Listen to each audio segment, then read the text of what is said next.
작년 11월에 도착한 사연입니다. 안녕하세요. 저는 이제 곧 임신 막달에 접어든 30대 맞벌이 임산부입니다. 재작년에 결혼했고 경기도의 한 도시에 살고 있어요.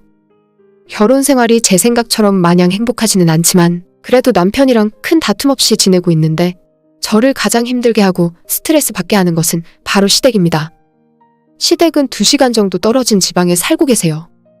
7, 8년 전쯤 시아버님이 다니던 회사를 그만두시고 한적한 시골에서 전원 생활을 즐기고 계십니다. 시부모님이 옛날부터 사두었던 땅값이 많이 올라서 노후 걱정이 없어지기도 했고 10년 전에 시어머니가 암수술을 하고 나서는 시골에서 살 준비를 하셨다고 들었어요. 두 분은 소일거리로 텃밭에 농사를 짓고 계신데 내다 팔고 돈 버는 목적은 아니고 그냥 식구들끼리 나눠 먹을 수 있을 정도만 자급자족하십니다. 텃밭이라곤 하지만 꽤 넓고 직접 가보면 비닐하우스도 하나 있어서 본격적으로 농사를 지으세요. 깻잎부터 고추와 토마토나 과일나무도 몇 그루 있는데 제가 가장 머리 아프고 스트레스 받는 원인은 바로 배추 때문입니다. 남편은 장남이고 남편 밑으로 3살 어린 도련님은 아직 결혼을 안 했어요. 그래서 아버님 쪽 집안의 며느리는 저 하나뿐인데 하필이면 시아버님이 6남매의 맞이이자 장남이십니다. 시아버님은 어릴 적 홀어머니 밑에서 자라면서 5명의 동생들에게 아버지 역할까지 하셨어요. 고등학교도 제대로 졸업 못하시고 돈을 벌어서 동생들 뒷바라지 하시고 그런 어려운 상황 속에서도 본인 책임 다하시면서 자수성가까지 하신 대단한 분입니다. 그렇다 보니 집안에서 우리 시부모님들이 큰어른이자 부모나 다름없었고 지금까지 온 가족 김장도 시댁에 모여서 하고 있어요.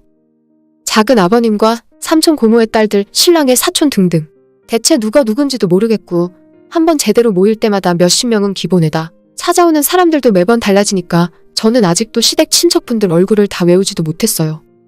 그냥 대충 알아보는 척하고 눈치껏 인사드리는 정도죠. 그렇게 많은 인원들과 가구수를 책임지다 보니 한번 김장을 하는 날에는 완전 동네 잔칫날 저리 가라 할 수준이에요. 보통 300포기 이상을 김장을 하신다는데 그래서인지 아버님께서 시골에 내려가셨을 때 가장 중점적으로 시작하셨던 농사는 바로 고추와 배추입니다. 처음엔 수확량이 얼마 되지 않아서 그 동네 분들이 농사 지은 것을 사다가 하셨는데 몇 년 시행착오를 하시더니 점점 그 양이 늘어나서 이젠 온 가족이 먹을 김장을 자급자족 하실 정도가 되었어요. 아버님의 동생분들도 다들 형제끼리 우애가 좋아서 저희 시댁을 주말 농장 정도로 생각하시고 평소에도 자주 찾아뵙고 농사일을 돕습니다. 저와 남편은 한참 회사일이 바쁘고 원체 농사에 흥미가 없어서 농사 도와드리러 내려간 적은 없지만 김장은 절대 빠지지 않고 참석해야만 해요. 타지에 멀리 사시는 친척분들은 보통 전날부터 찾아와서 김장 준비를 같이 하시고 진짜 뭐라고 말로 설명하긴 좀 실감이 안 나는데 정말 돗대기 시장이 이런 건가 싶을 정도로 정신이 하나도 없어요. 결혼하고 작년에 처음 김장을 하러 갔었는데 진작에 시어머님께서 토요일, 일요일 이틀을 통째로 비워서 내려오라고 하시더라고요. 그때 뭐가 뭔지도 모르고 김장이라고 하니까 우리 친정집에서 엄마가 하시던 모습만 상상하면서 가서 양념 비비는 것 좀 도와드리고 수육 먹고 김치나 받아오면 되겠지 생각했는데 그건 착각도 엄청나게 큰 착각이었습니다. 늦어도 토요일 아침 8시까지는 오라고 하시는 바람에 저희 집에서 새벽 6시에 출발했어요. 몇 번씩이나 8시를 강조하셔서 그 시간에 안 가면 큰일 나는 줄 알고 부랴부랴 달려갔는데 막상 도착했더니 그 많은 사람들이 거실에 늘어앉아서 아침을 먹고 있더라고요.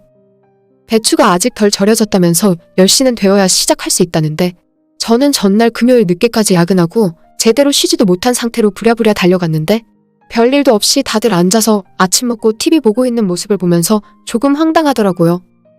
결국 10시부터 시작해서 오후 5시까지 계속 쭈그려 앉아 김장을 하는데 다 끝내고 일어나니까 허리가 안 펴지고 다리가 풀려서 그대로 주저앉았어요. 남편은 김장 때 여기저기 돌아다니며 심부름을 하더라고요. 막걸리를 사온다든지 읍내에 나가서 간식거리를 조달하는 등 김장하는 사람들 뒷바라지를 주로 했습니다.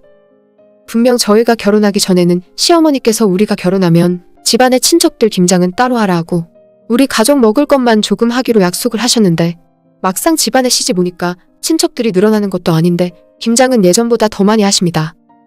예전에는 150포기, 200포기 정도 하셨다는데 제가 결혼하고 첫 김장이었던 작년에는 300포기 하시더니 그래도 성에 안 차셨는지 올해는 400포기 하신다네요.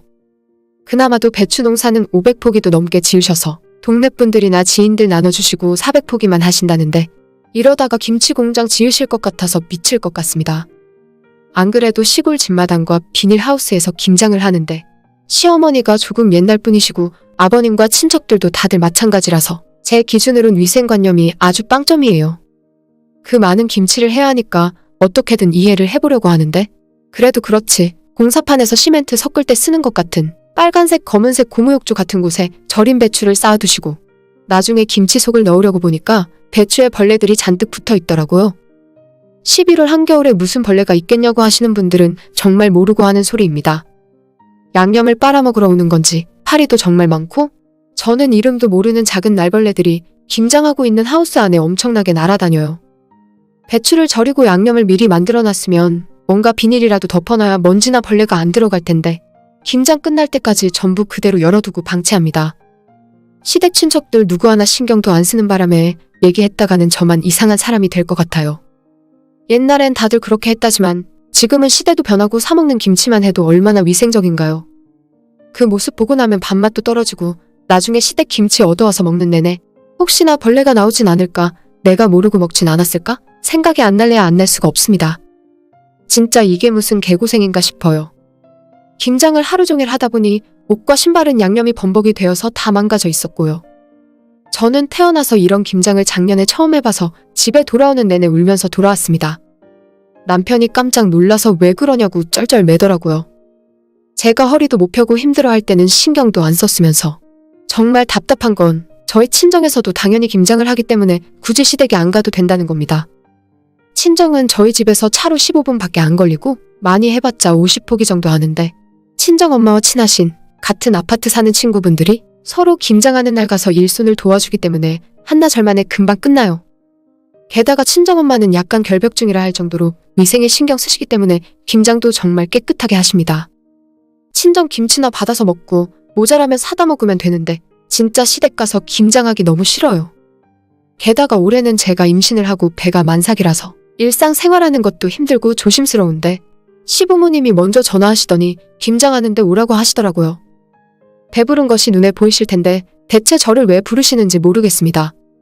남편이 눈치 없이 할 말 못하고 어버버거리고 있길래 그 전화 제가 뺏어서 아무래도 몸이 이래서 방해만 될 것 같다고 다음에 가겠다고 말씀드렸더니 그냥 일 안 해도 되니까 김장하는 날 내려와서 구경이나 하고 밥이나 먹고 가라시네요. 꼭 아침 8시까지 오라는 말을 빼놓지 않으셨고요. 전화 끊은 다음에 제가 너무 짜증나서 남편한테 마구 화를 냈어요. 내가 만삭인데도 너네 집에 김장하러 가야겠냐고요. 시댁 김치 안 먹어도 되니까 앞으로 나 김장하러 안 가겠다고 성질을 냈더니 남편이 고민하다가 자기 엄마한테 다시 전화 걸어서 그날 친구 결혼식 있는 걸 깜빡했다고 김장하러 못 갈 것 같다 말씀드렸더니 시어머니께서 하시는 말이 그래? 너는 친구 결혼식 가고 새아가만 오라고 해라 하시더군요. 저는 꼭 와야 한답니다. 제가 가봤자 도움도 하나 안 되고 어차피 일도 거의 못해요. 그냥 와서 쉬면서 수육 보쌈이나 먹으라 하시는데 집안 친척 어른들 다 계시는데 새파랗게 젊은 며느리가 소파나 침대에 누워 있을 수 있겠습니까? 어머님이나 다른 분들이 뭔가 하고 계시면 저도 눈치 보면서 같이 하는 척 거들어야죠. 진짜 시댁 내려가서 어쩔 줄 모르고 불편해하고 있을 제 모습이 눈에 선하네요. 남편이라도 정신 똑바로 차리고 중간에서 막아주면 좋을 텐데 자기 부모한테 좋다 싫다 딱 부러지게 말도 못해요. 항상 두루뭉술하게 이야기하면서 결국엔 시어머니 하자는 대로 끌려다닙니다. 결혼한 뒤로 지금까지 남편에게 화를 내고 많이 싸워봤지만 바뀌는 것은 하나도 없어요. 제가 직접 시부모님들한테 시댁김치 필요 없다고 나는 김장하러 가기 싫다고 말을 하지 않으면 평생 끌려다닐 것 같아요. 만삭인데도 무거운 몸을 끌고 김장하러 가고 내년에는 1살짜리 어린 아이를 데리고 김장하러 시댁 내려가야겠죠. 김장 말고도 시댁에서 사사건건 간섭하고 힘들게 하는 부분이 있는데 무엇보다 지금 제 앞에 닥친 가장 큰 시련이 김장입니다. 남편이랑 매일 김장 때문에 화를 내고 싸우는데 며칠 전에도 제가 끝까지 안 가겠다고 남편 혼자 시댁 내려가서 김장 다 하고 저는 앞으로 시댁 안 내려가겠다고 말하라고 했어요. 단순하게 내가 힘들어서 못 간다는 식으로 말하지 말고 내가 왜 김장을 갈 필요가 없는지 시부모님들께 상세하게 설명하고 이해시키고 오라고요. 솔직히 이번 김장 때도 시부모님이 오라고 하셨을 때 남편이 화라도 내면서 막아주길 바랬는데 조금이나마 기대하고 있던 제가 멍청이죠. 처음엔 저도 착한 며느리가 되고 싶었는데 작년 김장의 충격이 너무 커서 올해는 8월부터 지금까지 김장 생각에 미쳐버릴 것 같더라고요. 그래서 그냥 욕먹더라도 나쁜 며느리가 되기로 했습니다. 남편이 이번에도 제대로 못하면 그냥 제가 폭탄을 터뜨리려고요. 일이 너무 커질 것 같지만 그냥 시댁 사람들에게 미움받고 욕먹는 게 낫지. 시댁 김장은 2번 다시 가고 싶지 않습니다. 일도 너무 많고 힘들고 위생관념 없는 시어머니와 정신없는 시댁 분위기 자체가 너무 싫으네요. 며칠만 더 기다려보고 남편이 이야기 안 하면 제가 확실하게 이야기하려고요. 후기입니다. 안녕하세요. 작년 11월에 김장 문제로 사연을 보내고 난 뒤 이제서야 후기를 쓰게 되었네요. 그 사이에 아이도 낳았고 많은 일들이 있어서 늦어진 점 양해 부탁드려요. 그때 제가 남편 보고 당신 혼자 김장하러 가고 나는 앞으로 시댁 김장에 부르지 말라고 이야기하라 했는데 실제로 내려가서 남편이 이야기했나 봐요. 우리 부부는 앞으로 김치 안 줘도 되니까 김장할 때 부르지 말라는 식으로요. 어머님, 아버님은 둘 다 충격을 받으셨는지 한동안 말이 없으셨답니다. 옆에서 작은아버님이나 다른 친척분들이 오히려 더 난리셨대요. 집안에 이상한 며느리가 들어온 것 같다면서요. 저야 욕먹을 각오로 이야기한 거라 시댁 사람들이 뭐라고 하던 별로 상관없었습니다. 시어머니도 고민을 하시고 아버님도 고민을 하다가 저는 앞으로 시댁 행사에 참석하지 않아도 된다는 허락을 받았어요. 다만 제가 김장 안 가겠다는 뜻이 시댁과 안 보고 살겠다는 말로 이해를 하신 건지 명절이나 시댁 행사에도 저는 참석하지 말라십니다. 그냥 앞으로 시댁에는 태어난 손주와 남편만 오고 저는 오지 말라셨어요.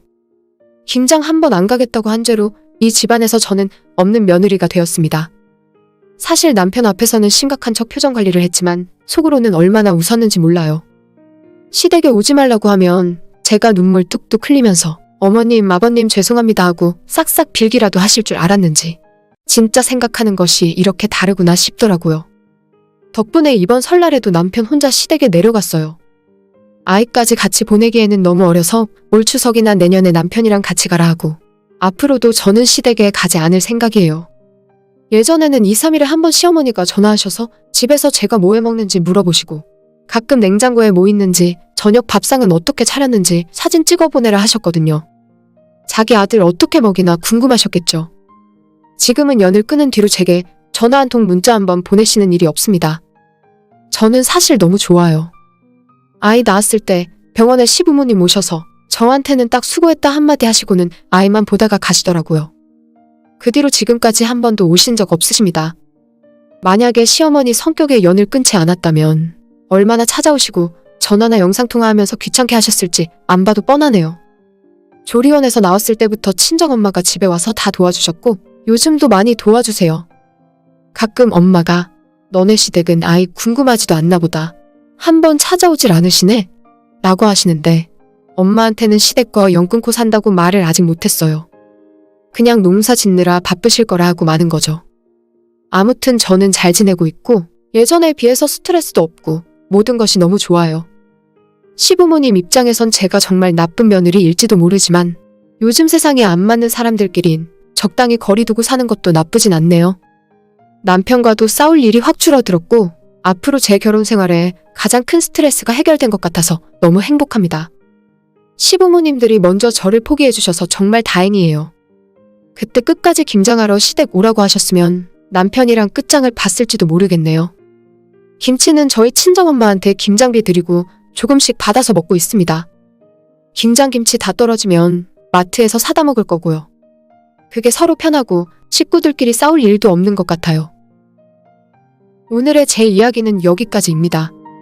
끝까지 들어주셔서 정말 감사드려요. 다들 행복하시고 좋은 하루 보내시길 바랍니다.